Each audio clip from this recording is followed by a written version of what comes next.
Olá, pessoal! Hoje a nossa aula vai falar sobre água e saneamento básico.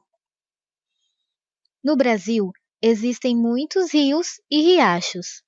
Eles estão por toda parte, inclusive em grandes cidades, mas muitas vezes eles se tornam praticamente invisíveis no meio de tantas edificações. Quando uma cidade cresce, é muito comum que os rios e riachos sejam canalizados, ou seja, conduzidos para dentro de grandes canais ou tubos, que podem ficar por cima ou por baixo do solo. Saneamento básico. O saneamento básico é um conjunto de ações que buscam garantir condições de saúde à população.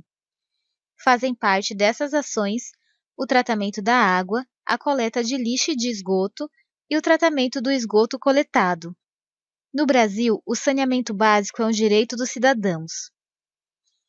Nos locais sem saneamento básico, as pessoas correm mais risco de contrair doenças como disenteria e verminoses. Isso acontece porque a população entra em contato com a água, lixo e esgoto, contaminados com organismos que causam doenças. De onde vem a água que usamos? A água que chega às nossas casas é obtida de reservatórios chamados mananciais. Esses reservatórios podem ficar acima da superfície, como rios, lagos, represas e açudes, ou abaixo da superfície, como as águas subterrâneas. A construção irregular de moradias nas grandes cidades, muitas vezes próximas de áreas de mananciais, tem causado muitos problemas de poluição desses reservatórios.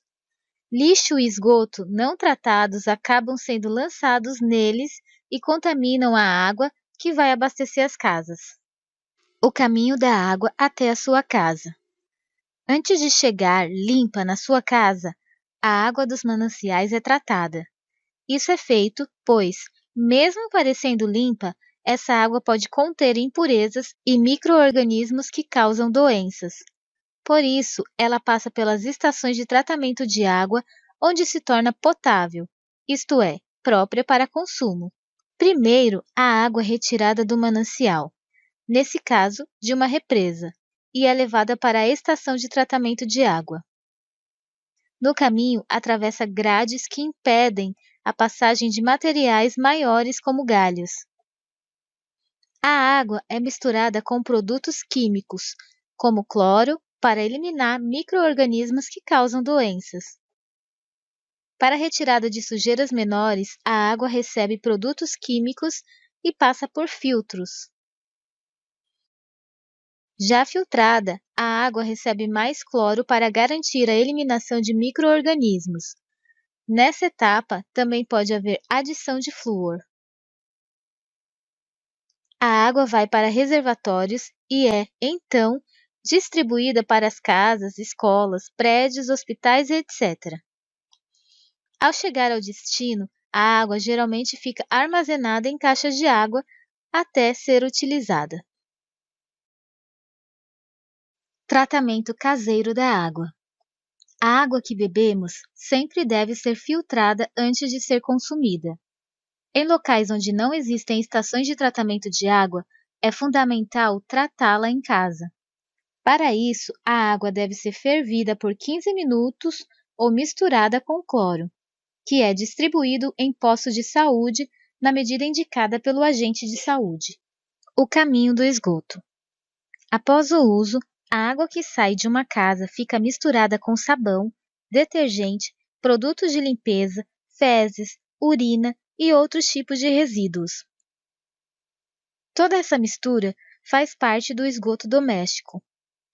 O esgoto doméstico pode ser encaminhado para estações de tratamento de esgoto, onde as impurezas são removidas da água. Após ser tratada, essa água é devolvida para córregos, lagoas ou ao mar. Em muitas cidades, porém, o esgoto não recebe tratamento. Nesse caso, ele é despejado diretamente nos rios e nos mares, poluindo as águas e podendo matar animais e plantas. A água contaminada pelo esgoto não deve ser consumida, pois pode provocar problemas de saúde. A coleta de esgoto das casas é feita por uma rede de tubos.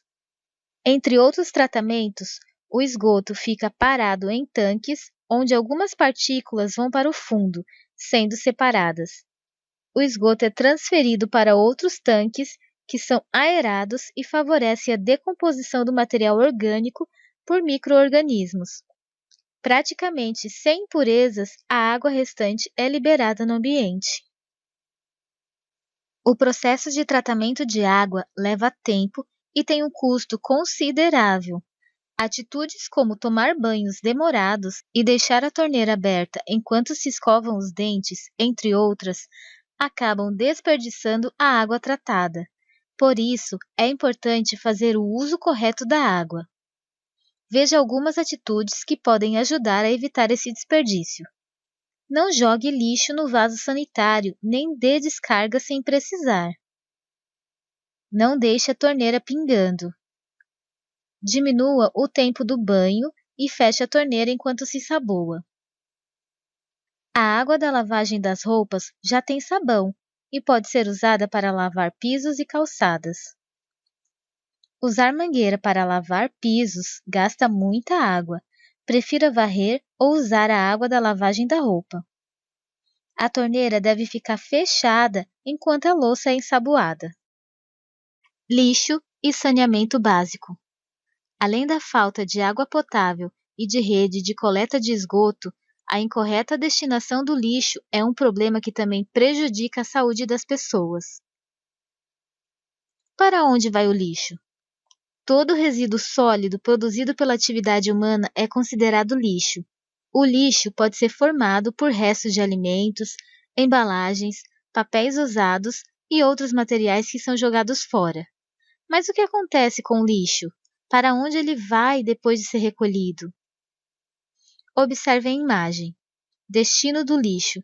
Dentre os destinos mais comuns de resíduos no Brasil, o lixo pode seguir dois caminhos. O lixão, onde o lixo fica espalhado diretamente sobre o terreno, poluindo o solo, a água e o ar. Esse tipo de depósito é inadequado e há uma lei proibindo-o no Brasil. Aterro sanitário. O solo é protegido e o lixo depositado fica sempre coberto. Dessa maneira, os resíduos armazenados não poluem o ambiente ao redor. Nos lixões é comum encontrar ratos, urubus e outros animais que se alimentam de restos orgânicos e podem transmitir doenças. Além disso, em locais onde o lixo se acumula, ocorre a formação de chorume, um líquido escuro que penetra no solo e pode contaminá-lo, bem como contaminar as águas subterrâneas. Já nos aterros sanitários, os terrenos são cobertos com um material que evita que o chorume contamine o solo e a água, para que depois os resíduos sejam enterrados. De modo geral, o poder público é responsável pela coleta e destinação correta dos resíduos sólidos. Eles são coletados por caminhões e levados aos seus destinos. Em muitos municípios, há a coleta dos resíduos que podem ser reciclados. Eles são levados às usinas de reciclagem. Reduzir a quantidade de lixo. A quantidade de lixo produzida em todo o planeta é muito grande e vem aumentando cada dia mais. Com isso, crescem também os problemas relacionados à poluição do ambiente e à saúde da população de maneira geral. O consumo exagerado de produtos industrializados é um dos principais agravantes da produção de lixo no mundo. Embalagens, produtos descartáveis e outros objetos se acumulam no ambiente e demoram muitos anos para se decompor. Para ajudar a mudar essa situação, antes de comprar um produto, por exemplo, um brinquedo, devemos refletir se de fato vamos usá-lo.